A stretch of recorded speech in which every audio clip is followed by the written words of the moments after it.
is you kind of have a community. Yeah. It's not cool. I mean, but it's cool that there's a community out there that people get together. Exactly, that support each other. And there's actually a support group on Facebook for parents whose kids who have spina bifida, and they're posting stories and videos of their struggles, but it's a lot of success stories, and the kids, they're progressing every day. They're like I said, they only show the good moments. They do, but also on that group they give their testimonies and everything that's happened from, the baby being born up until this most recent point, and like we're just reading and going, wow. I mean that's you can't really you can only barely imagine, but you can't really put yourself in that situation. You're just kind of taken aback by all their accounts and just like, wow, man. It's not fair to compare yourself to other people. No, it's not at all. Either, or your kids to other kids. Mm-hmm. It's not. It's not. Like, everybody is different. Mm-hmm. So just, you got a wonderful gift basket from Yeah. somebody that you barely know that just feels your pain. That's, you're part of that community. Mm-hmm. And we're so grateful for it too. Yeah, just be happy. No, and we and are. Oh my God. Don't be happy. No, Don't be happy. No, I know. I'm sorry. I was going to say, like, let him be whatever he wants to be. Jesus Christ. If he I'm wants, so sorry. If he wants to sit in the corner and color, let him fucking sit in the corner and color. I said Jesus Christ on the day of Jesus' death, too. Oh, that's right. Funny enough, in the waiting room, they had coloring books for us to color. R.I.P. Jesus, R.I.P. Look at all my coloring books. Yeah. I have anxiety. God. No, what I meant to say is your feelings are valid. Yeah. And everything that you're going through is natural. Like, you are kind of in the worst situation ever. Mm-hmm. And the fact that you're dealing with it this well, yeah, and you guys are still together, and you're able to still function. Like I said, like situations like this would have normally broken up a couple, but it's brought us closer together. And it sucks that all those everything that he had, and when we found out that he did have spina bifida, we were hoping that he had the most mild one. Turns out he had that times fucking 100. You know what I mean? It's just. Like I said, no parent should ever have to go through that. But like if there's anybody out there and you are going through this right now, just know that you're not alone, because there's so many. Is there a link or a resource that you can give them?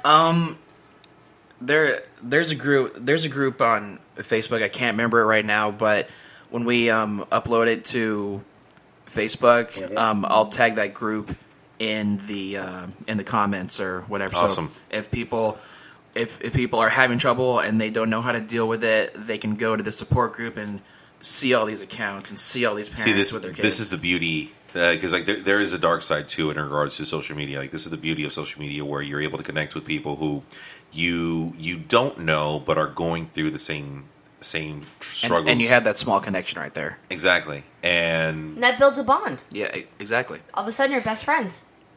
Mm-hmm. As you saw.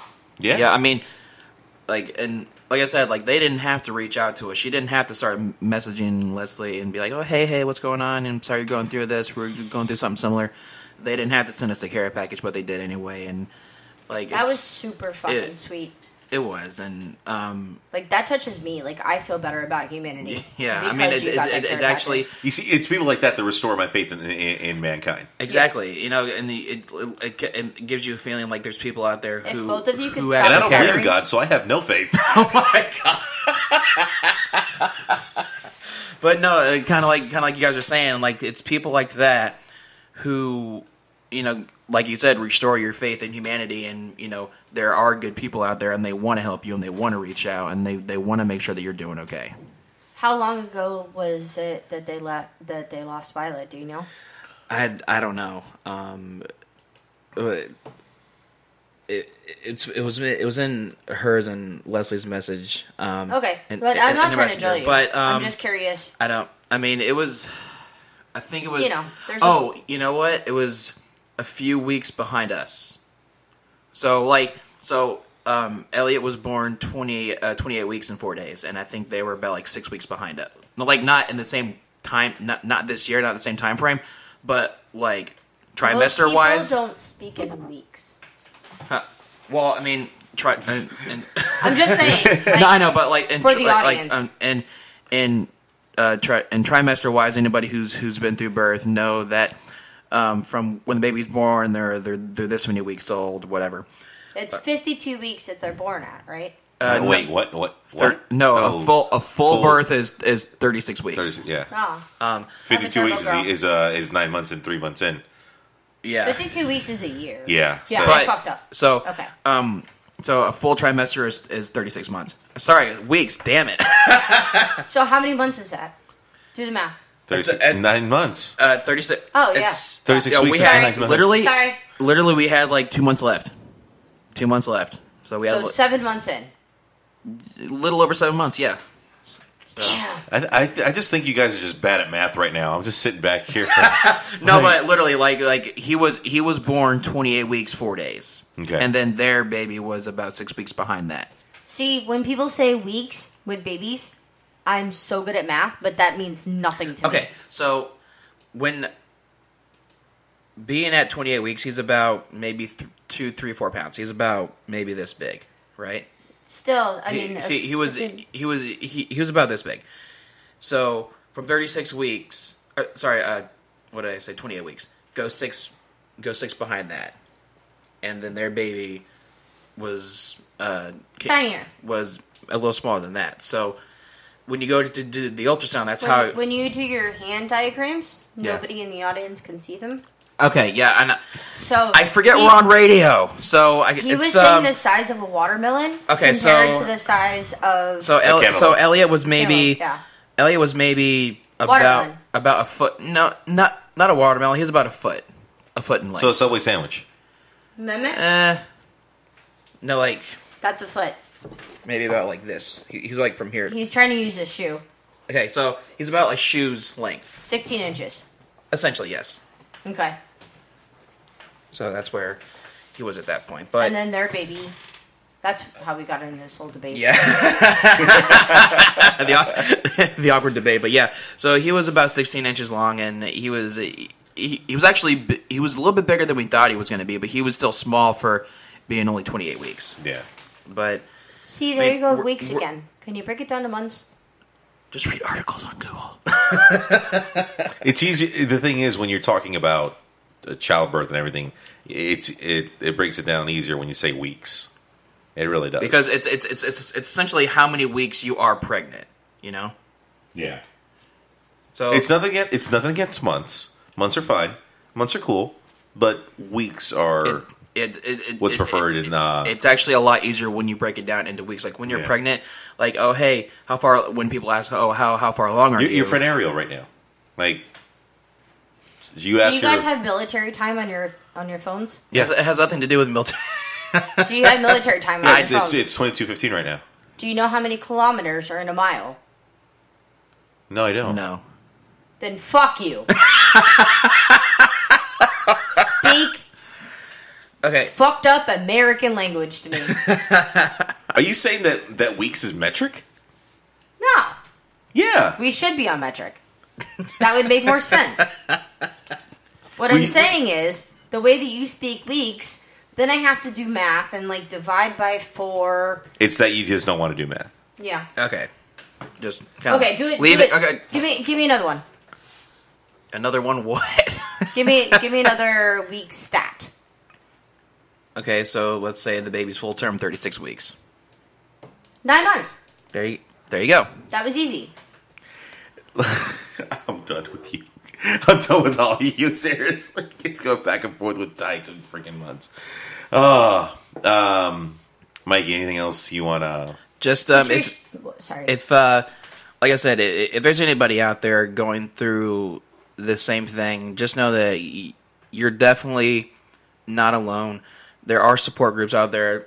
There is families, unfortunately, going through this. Like I said. Once we upload this, I'll tag it in the description on Facebook so you guys can check out this group and, get the help that you need and, work through it because, hopefully it'll bring you closer together as a team or help you get through it in whatever way that you need to. So just know that you're not alone and, try to get through it best you can. Also, if there's any other charities or opportunities for people to seek help, please post them on the Facebook page as well. And then also, the lady who made Elliott that little blanket, I can't remember the name, but I'll get that name from Leslie also, and I'll tag that in the description as well, in the comments. Okay. I think that she deserves a tiny bit of money to help her make the blankets for these beautiful babies. If once you find it, we'll do our research and we'll do our due diligence and see what we can do to set up maybe like a GoFundMe for her. Yeah, exactly. Because she went through the same thing. And tell us if you wouldn't mind, if you can, tell us a story exactly of how this blanket was so important. So how it's important to us. Okay.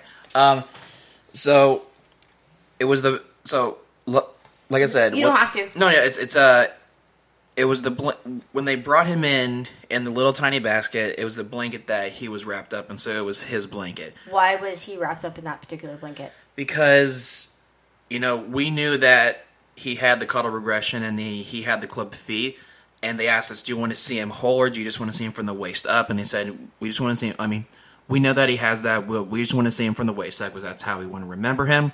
So they had the blanket all organized in the basket, nice. And where did this blanket come from?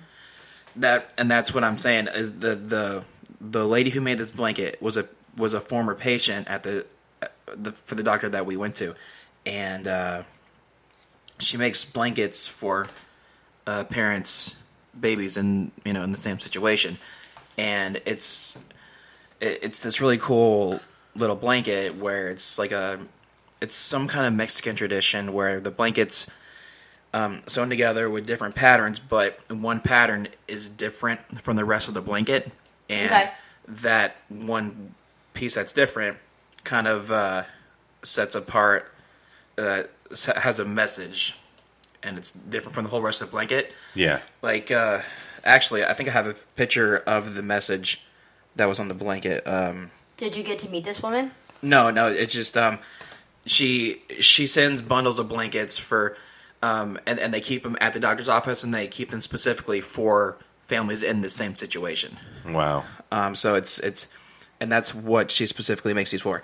So we owe her a gift basket. Like and I'll take a photo of the blanket for you guys to look at, but this was the part of the blanket that was so for Elliott's blanket, it was all like monkey themed. It had like Curious George sewn into it, little cute funny monkeys and the whole thing. So it was actually really cool. And this was the one patch that was different from the rest of it. It said, "Sometimes," said Pooh, "the smallest things take up the most room in our hearts." Oh my god, man. That's so fucking heart-wrenching. But it makes sense, though. I mean, it does. It really does. So So I'm gonna get the information from Leslie, and then I'll tag that Facebook group in the comments, and I'll tag that organization who makes the blankets in the comments. Whoever also. That woman is, yeah, she deserves a reward. At least to GoFundMe or something. Yeah, yeah, we'll figure it out.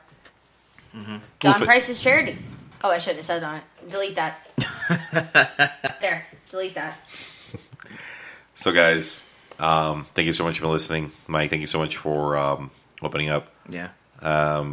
Usually this is the part of the show here where we plug. We're not going to plug because this is all for him. Yeah. That was honestly the reason why I wanted to do a show tonight, because we've been talking about him on past episodes, and we're getting things ready for the baby and everything for Elliott, blah blah blah. And now that he's no longer physically with us, I feel that I owe him to dedicate at least one show to him. Yeah, no, and it's fair, and believe me, you're a huge part. I couldn't do Table Talk without you, and thank you so much for opening your heart and just letting it all out. Because believe me, if that were to have happened, I don't know. I can't even fathom what I would do or how I would feel, but. Mike, thank you so much for sharing. No problem. Kirsten. Mike,